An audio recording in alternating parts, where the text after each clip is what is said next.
Good evening, everyone. Thank you, and welcome back to another episode of Mind Split Cafe. As always, we have my co-host Matt here, and this time we're doing things a little differently. Normally, we have a mental health clinician on the episode. This time, we're gonna go with some real-world experience, and today we have Miss Gloria on the episode with us. Miss Gloria, do you want to go ahead and explain who you are and why you're here with us today? Hey, Miss Glow, how are you? Hello, I'm doing well. How are you guys? Doing Doing well. great. Love to have you. Awesome. Well, yeah, thanks for having me. Yeah, my name is Gloria. I'm here based in Austin, where I am a mom of two, a 9-year-old and a 7-month-old. Been married coming up on 10 years this year. So it's been quite the ride, actually, this past year. As you know from a blog that I recently shared, I was in a very hard, I experienced a very hard pregnancy with my now 7-month-old. It's just been misdiagnosis, misinformation, misguidance, being dismissed by doctors, until we finally found hope got connected with another doctor, and they've been helping us and guiding us through Sophia's life. Well, yeah, and please, and I want to touch on the blog, because that's obviously, I saw that we've been friends for a decade now, over a decade, right? So Mhm. what is the blog, and why did you feel that did you feel like it was an outlet? Like, how did that start? That's what I'm really curious, because I read the blog, and it really sparked an idea, and I was like, I need to reach out to Glow and ask her. Well, I share a lot on social media. I'm pretty active on there. But my situation was quite unique. I've been faced with a circumstance where they're telling you that your child is going to die in a few days. And I didn't know how to journal about it. I started 3 different journals. I couldn't do pen to paper. And I've always wanted to write a blog. This was probably like 15, 20 years ago. I just didn't have any motivation to do that. And recently I've been encouraged and moved to do that, and led by other members of the community that I'm part of who have children in similar situations. And one night I just started looking into WordPress and coding and just different, animations to add to my blog. And I'm like, okay, this is pretty complicated, but I think I'm capable. And I just wanted to start typing. And yeah, one night of working on my blog, I published it that same night. So you went down the rabbit hole, and you found the matrix, and you started coding, wrote your own. Wow. Yeah, YouTube That's is your crazy. friend when it comes to stuff like that. Once I once fixed my my washing machine off of YouTube videos and a Four Loco, right? And so it was one of those days where it was going to cost me less to buy the Four Loco and watch the YouTube video than it If you was for didn't me mess to it up. hire.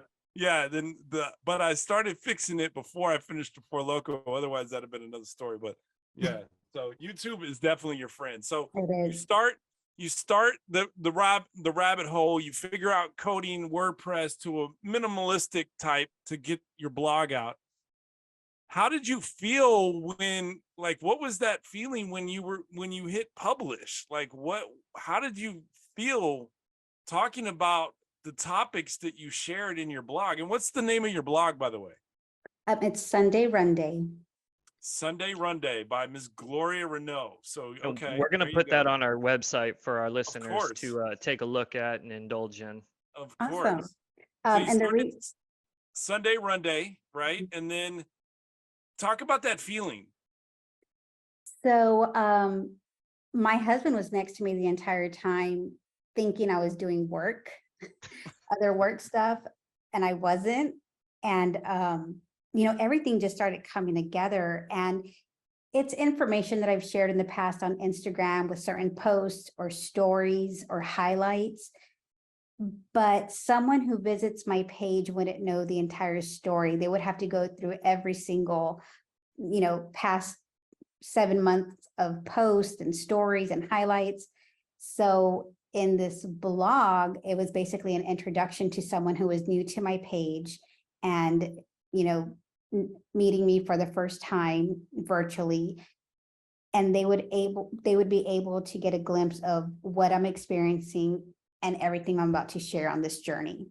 So when I hit publish, when I kind of like summarize to a certain extent, I hit publish and I looked at my husband, I'm like, I posted my first blog.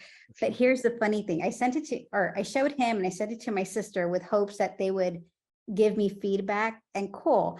They just looked at it. Well, I looked at it again and again and again.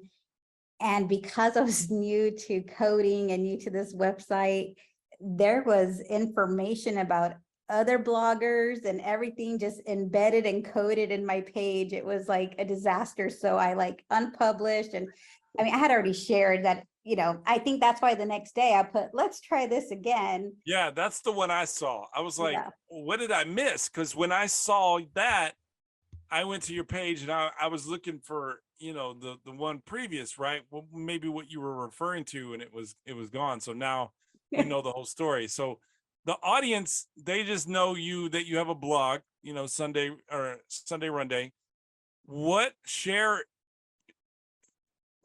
Tease them. What is your blog about? And ultimately, this is the reason why you're here. Give us the trailer of it. Yeah. So it starts off talking about how I'm trying to balance my life as a new special needs mom. My daughter is special needs, and leading up until her birth, we thought it was going to be something so minor, nothing to be concerned about. And then when she was born, we were told she would die in a few days. It was worse than we thought. And yeah, it was a very shocking moment for our family. Of course. And I was very distraught. I did not know how to handle life after that. I honestly thought life was over.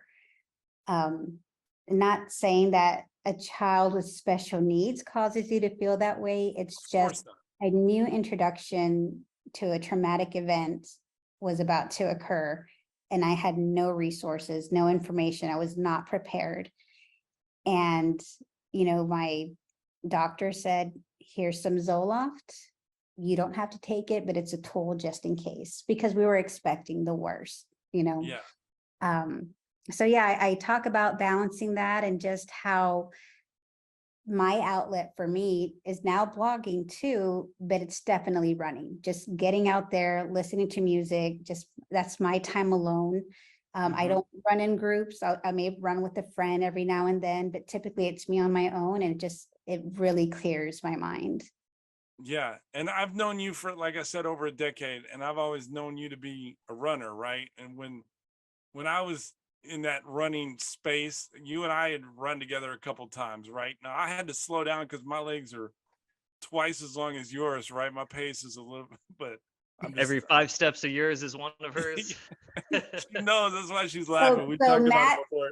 Matt is 6'10", just so the listeners can, get a picture. Matt's 6'10", and I'm 5 feet tall. And here we are running on McCall and McAllen together. Oh, that's a sight to see. Yeah, Big Bird and Elmo. Yeah, so it was it was a great time. But running has always been your passion and your outlet, right? And so let's talk about that is your outlet, and thankfully you had that. But when you were going through what you were experiencing, you kind of touched on it. You felt like you didn't have any resources, anyone to talk to. Like how devastating of a feeling is that, to where you feel like obviously your husband and you've got your son, but what kind of feeling is that, to where you feel like I'm assuming like you're lost, like it's just almost like, where do I lost. turn? I'll backtrack a little. So before my daughter was born, she was diagnosed in utero at the same time that I found out that I lost her twin sister. And Mm. that's where I felt a little unstable with my mental health. So I got connected with a psychologist, started doing virtual meetings with her, which was very helpful. But then towards, I say the end of my pregnancy, after I had, my surviving twin, I was so devastated that I didn't want to talk to anyone. My therapist came to the hospital to visit me. I refused to see her. I just didn't want to talk to anyone. I shut down. I didn't want anyone visiting me in the hospital. I needed to be alone to process. And I was afraid to go into a dark place. But I think what helped me was just being left alone to process. I did share, shortly after she was born, I was asking for prayers. I'm huge with my faith.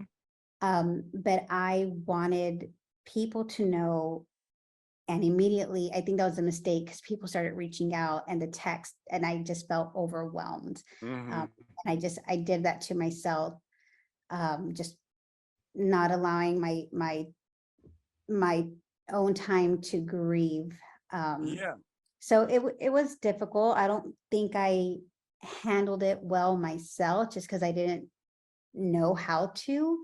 But I know that anyone who reached out, anyone who tried to visit, I know they meant well. And it meant a lot to me after I felt the initial shock wear off and I was able to start responding to people. Well, I'm glad you brought that up because I was one of those people that was obviously you've always been in my thoughts and in my prayers, right? And so I've known you prior to this whole experience and prior to even your first child, right? And obviously it was a different experience with Ethan than it has been with Sophia, right?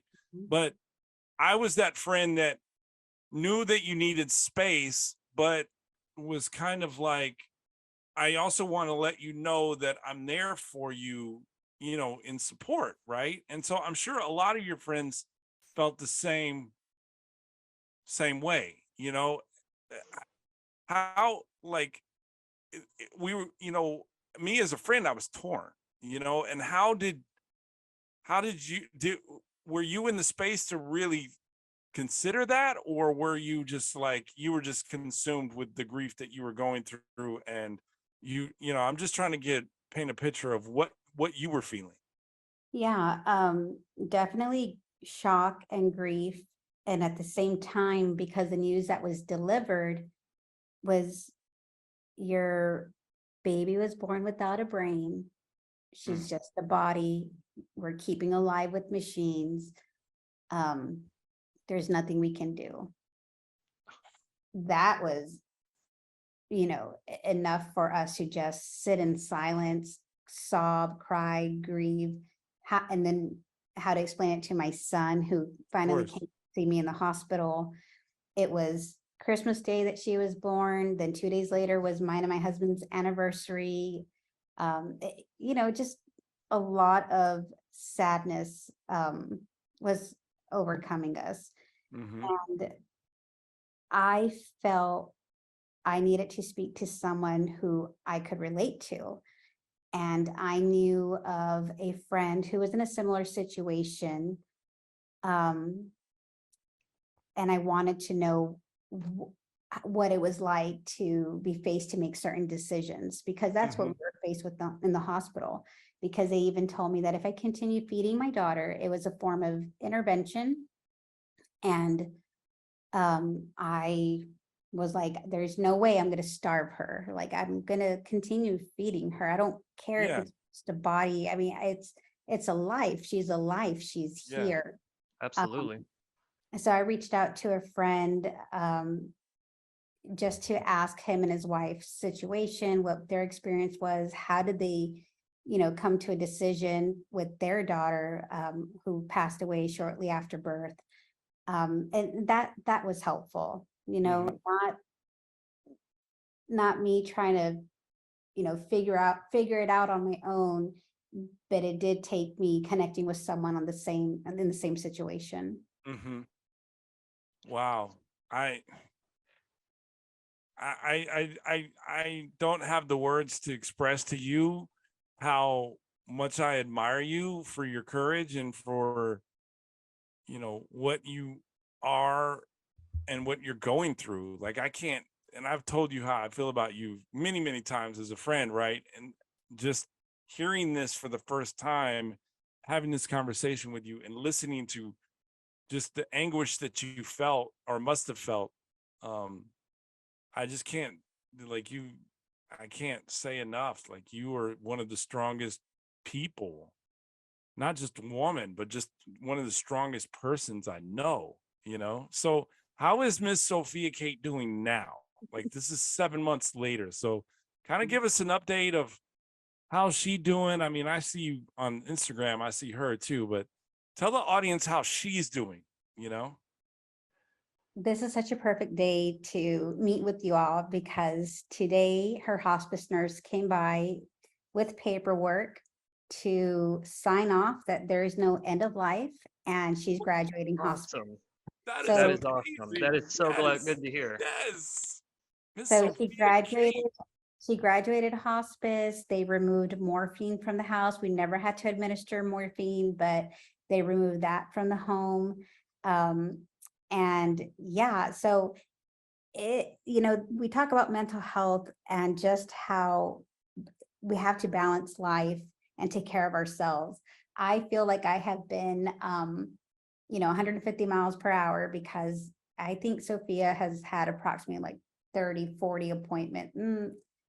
I'm probably undercutting it. She's had about 50 appointments since, Yeah, you're definitely birth. undercutting it, because I follow you on Instagram. It seems like you got 50 a week. So Yeah, you're we have definitely multiple. shortchanging yourself. Yeah. Yes, and they're always coming to the house, therapists, specialists, speech, ortho, just everything. And so today her graduating hospice is just one less visit to the home. Shout out to Miss Sophia Kate for graduating hospice today. You are loved and you are amazing and you are a fighter, and that's amazing. She runs the race of life like her mom runs on Sunday, right? So Thank you. Yeah, I that like is that. that is awesome. That is awesome. So you've got Miss Sophia, right? Prior to her graduating today, which is obviously kudos. But up until today, the 7-8 months that it's been, and you're a mom of a 9-year-old, and you're a working full-time mom, you've got a full-time job, right? And you're balancing that with being a wife for nearly 10 years now.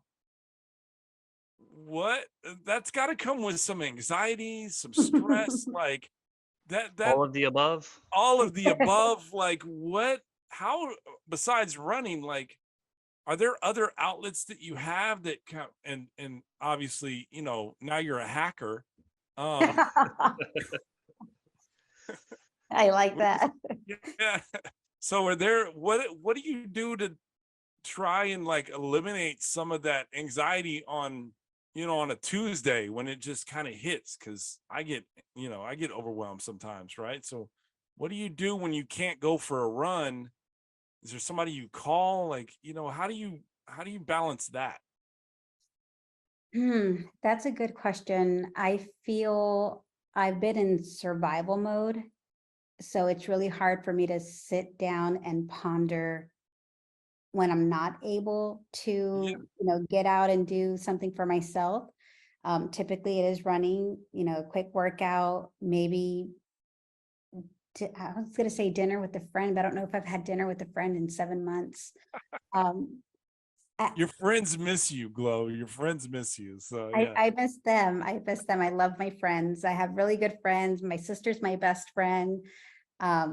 She's been a huge support for me. Shout out to Brenda. She's awesome. If she listens to this episode, Brenda, you're positive vibes, Brenda. Positive vibes. So Yeah, my sister's great. When we were in hospice care, I had a C-section, so I was also going through surgical recovery Mm-hmm.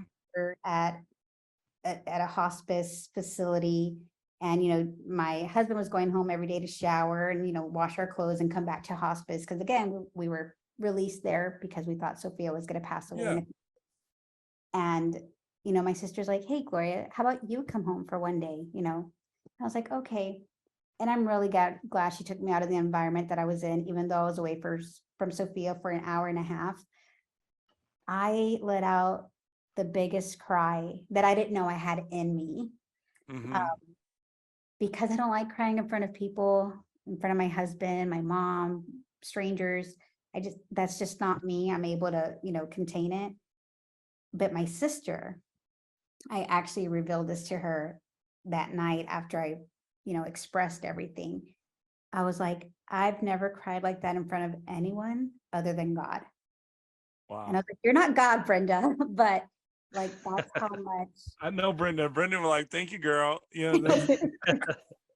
But yeah, no, my sister's, she's excellent. So if I am not out and about doing something, I typically, get on FaceTime with my sister and we just have like an hour, 2 hour conversation, just talk about everything and anything and nothing important. Ross, Marshall's life, family, parents, childhood, everything. Well, there you go. Yeah. So you found that support, that support buddy, so to speak, So wow. Yeah. So it sounds like you had a really big support system to help you through this. And you mentioned that you had a younger son at the time. How did you help him get through this? And what was his reaction? And obviously, I think you had to be his support system while going through your own mental struggles. How did that work out? Yeah. When we told Ethan that Sophia was going to pass away, he was very sad and he did not want to come visit us in the hospital or the hospice center. But it had already been a few days. I had seen him and I'm like, Ethan, can you please just come see mom, see sister, because I wanted him to have a memory of Sophia. Of course. He was very hesitant, but when we were sitting there, he was just like still and quiet. He didn't want to hold her. When she cried, he covered his ears because he was afraid that meant something more serious than just crying. Mm-hmm. And the reason we were in a facility outside of the hospital on hospice and not home is because Ethan said he did not want Sophia in the house because he didn't want her to die here, which I understood. He was older. He's very well aware of the situation. My husband was also in agreement because he thought it was going to bring so much trauma to me. Mm-hmm. Had a child pass away in our home. Yeah. Our child. So it was a lot of baby steps and talking about it. But after being in a week in a facility where older people are in rooms next to you dying, I was desperate to come home, and you have a newborn who's screaming and crying. Like, yeah, I kind of joked about this, but I was like, these poor people in hospice are like, good Lord, take me into the good night. This child won't stop crying. So just take me now, Jesus. Just take take me me now. now, Lord, that baby. This is my So son. yeah, Just take me, Lord. Just take me.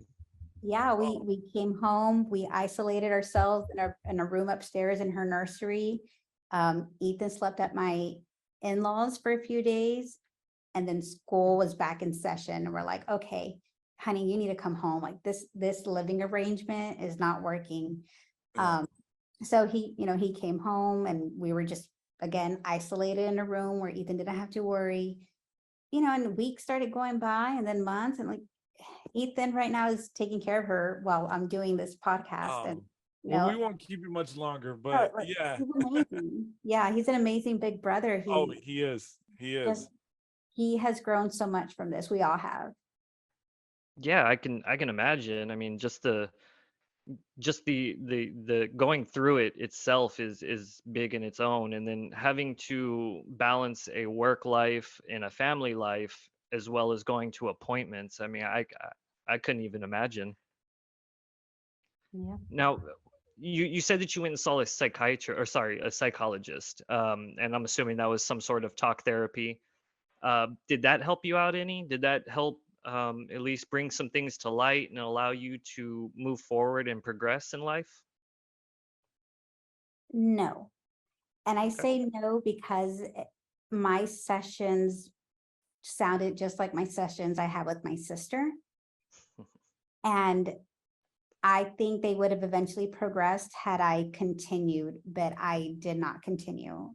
I just talking about our situation over and over at the beginning, after Sophia was being born, I couldn't do it anymore. I was exhausted. Mhm. So I started sharing on posts because people would reach out to me and ask me questions, and I would just ignore them. I was like, I just can't repeat this over and over. It's Mhm. hurtful. It's exhausting. It's hurtful. Yeah, It's that's like picking the. understandable. It's like I'm assuming it's like picking a scab. Like it would never. You would feel like it would never heal because you just somebody It's kind asks of you a like, question. Okay, I got to tell this story, and then 5 minutes yeah, it's like later, adding insult to injury. yeah.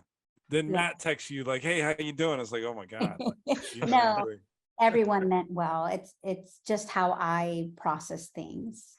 Yeah. So if the talk therapy didn't work, what helped you? What is the thing that helped you other than your blog, obviously, and running? What is it that helped you move forward and continue on with life? My faith. Mm-hmm. Okay. I know I had a lot of people interceding for us, on days where I felt too weak, too tired, too worried to pray. I know other people were praying for me. Also meal trains. Wow, I had a lot of people that just kept getting food delivered, and I did not eat healthy for a long time.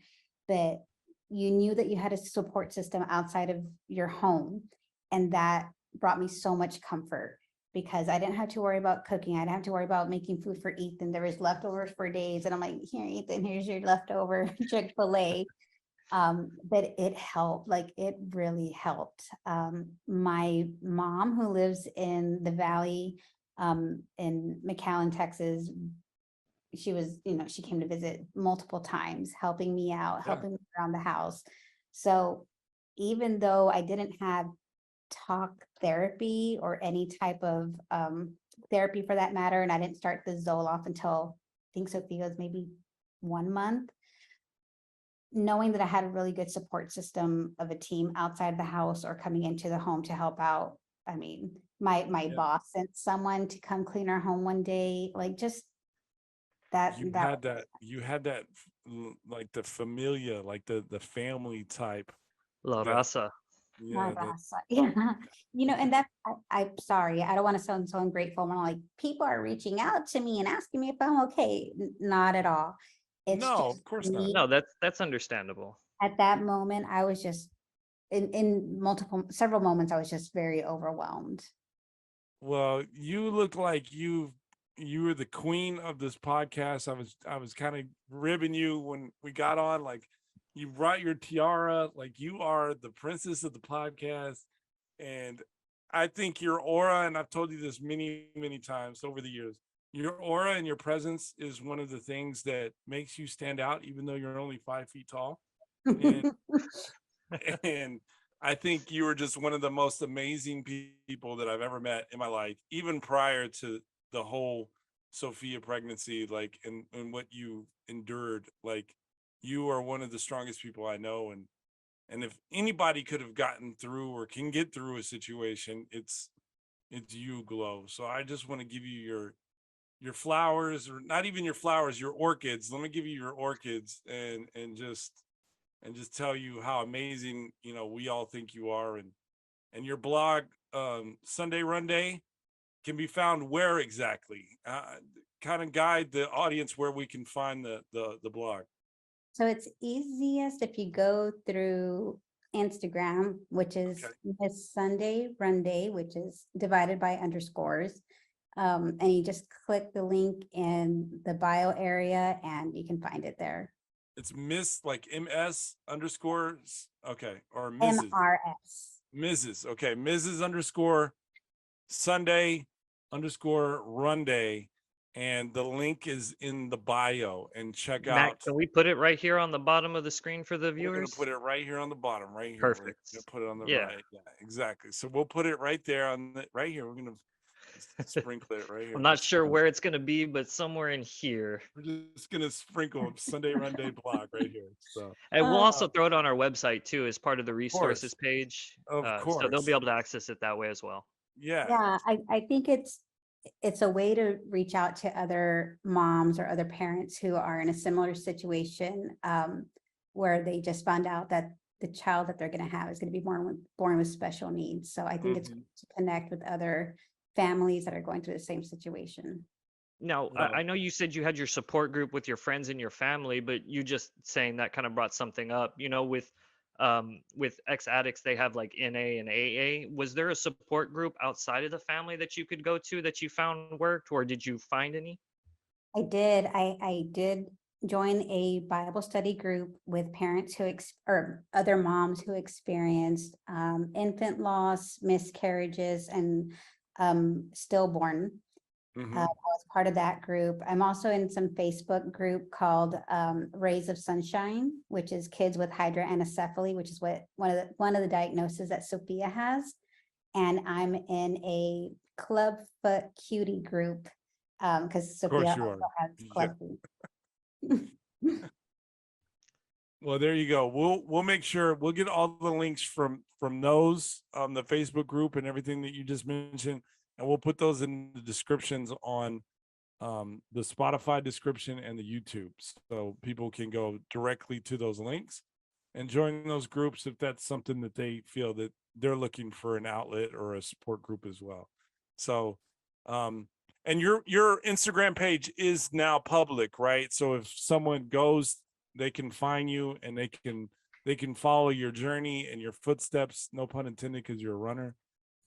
But they can follow your journey and Miss Sophia, because those pictures, she is one of the cutest little They're things I've ever adorable. seen. Oh yeah, she's adorable. She's adorable. And so yeah, well, I appreciate you being on the show, Glow. You again, you're an amazing human being, and we would love to have you back. Anytime you want to come back, you're more than welcome. Yeah, Awesome. absolutely. I think you can come back again and take up another 30 minutes or maybe even 30 minutes, two When you shares. Yeah, when you put out one of these blogs, with your hacker skills, and Yeah, it hits, then we'll bring you back. So I it's may be all sharing somebody else's story and I don't even know it, just of because I course. have all these Oh, yeah, coding errors, yeah. but The I'm getting backlinks. there. Hey, look, I'll teach you about backlinks, SEO, all that good stuff. Like that's what 610 marketing That's does, his right? So wheelhouse right there. yeah. So how often are you looking to publish your podcast before we take off? Is it a weekly thing? Is it going to be a monthly thing? Like The what's the blog. consistency that you're looking to kind of share? I will be posting, I think I'll be publishing every Sunday, but my second one is actually coming out tonight for publishing Okay. tomorrow. And the reason that I chose this day is because tomorrow marks the 1 year anniversary that I heard, or that we learned that we lost Olivia, and that Sophia would be born with special needs. So it's going to be a little bit more in depth of what we are experiencing on this journey. Well, I can't wait to read it. You've got a subscriber, you've got a person that's going to follow your every footstep. So I appreciate it. Like no like stalkers type of way. Like I didn't mean it like that, but you know me. You know me. So I'm going to root for you and follow you and support you in any way that I possibly can. And I can't thank you enough for sharing your story and being on our podcast. And it takes a lot of courage, and you're just an amazing human being. Thank you, guys. Sophia, I want to see if you can leave our listeners with one solid piece of advice for listeners that are going through the same thing that you have or something similar. What is one piece of advice that you could give them that would help them power through? I believe the best thing you can do as a parent is to advocate. Always advocate for your child and for what you feel is right. And if it doesn't, it's okay to go get a second, third opinion. And, just make sure you're connected with someone that has the best interest and gives the hope that it is that you need. Well, there you Awesome. have it. There you have it. Ms. Gloria Reneau, thank you so much for joining the show. Tune in next week, guys, and we'll have another great guest. I don't know if we can top Glow, though, but yeah, next week is going to be something special. And again, Glow, thanks for joining the show this week. We I wish kind of all the like this. best. I like this real world experience. I think we should get another one on here. Oh, yeah. They've got to wear a tiara. Well, no, nobody can pull No, off a no one tiara can wear like it as Glow. good as her. You can't. No, you're setting them up for failure already. All right, Glow. Well, until next time you join the show, God bless you, and we'll talk soon, okay? And congratulations again to Sophia. That's a milestone, and we will be rooting for her and her success. It's going to be great to see her thrive in the years to come. So kudos. Awesome. Thank you.